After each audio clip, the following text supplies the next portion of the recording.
You ever feel like you're just stuck in a loop, repeating the same exact patterns no matter how hard you try to break free?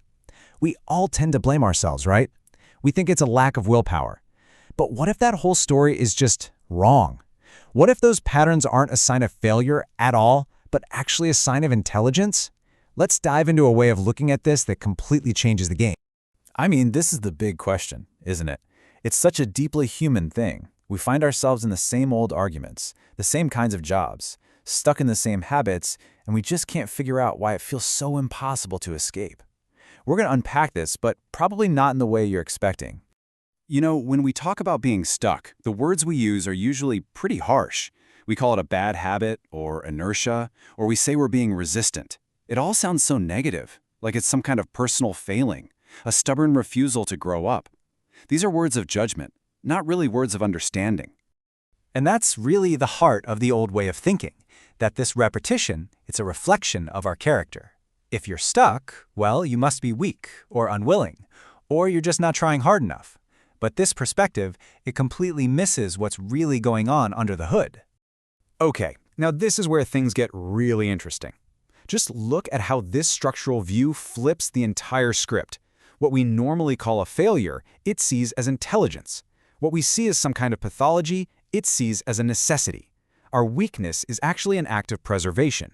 This isn't just playing with words, it's a massive shift from judging our behavior to actually understanding its function. So the key concept here is something called stabilisation. The easiest way to think about it is this. When any system, and that could be you, a family, a whole company, is under more and more pressure or load, it has to do something to hold itself together, to stay coherent. Stabilisation is just the name for all the smart, automatic things the system does to make that happen. And this quote just nails it. It's not a bug, it's a feature. The system is being incredibly smart, given the constraints it's working with, tons of pressure, limited energy. Falling back on a familiar pattern is the most intelligent way to keep things running at the lowest possible cost. Okay, so we get what stabilization is in theory, but what does it actually look like in practice? How does a system, how do we, go from having all these options to being stuck with just one? Let's break down the mechanics. The process has a fancy name, topological narrowing, but it's actually really logical. First, the load, the stress, the pressure goes up. As that happens, the system just can't afford the energy to explore new ideas or try new things. It's just too expensive. So, the number of possible pathways starts to shrink, until eventually repeating that old predictable pattern isn't really a choice anymore. It becomes a necessity for survival. And this perfectly explains why it feels like we're on autopilot sometimes. It's not because you're unconscious or not paying attention, it's because your system, under all that load, has become incredibly efficient. It's automatically picking the cheapest, most predictable route, the straight shot, to cut down on uncertainty and save its energy. That automatic feeling is a sign of efficiency, not absence. Okay, and this brings us to the big paradox, the one we've all lived through. You see the pattern, you hate it, and you decide you're going to use sheer willpower to finally break it. You try harder, and somehow it only gets worse. Why does that happen? I mean, our usual toolkit for forcing change looks something like this, right? We put more pressure on ourselves, try to pump up our motivation, get an accountability buddy. We just push harder. These all feel like the right things to do. They feel active. But here's the kicker, the giant, crucial insight. Every single one of those strategies, pressure, effort, you name it, doesn't solve the problem. Each one adds more load to a system that is already overloaded. So by trying to fight the pattern, you're actually feeding the exact conditions that created it in the first place. The system isn't being stubborn, it's just defending its coherence against this new, increased pressure. The more you push, the more it digs its heels in, not out of defiance, but out of sheer necessity.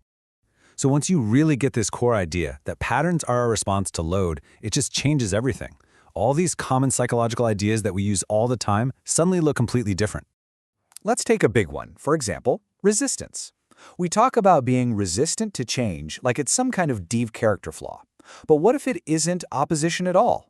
From this structural point of view, what we're calling resistance is simply the system's really smart refusal to make a change that it thinks is too costly or too threatening to its stability. It's not saying no to change, it's saying no to falling apart. It's a profound act of self-preservation.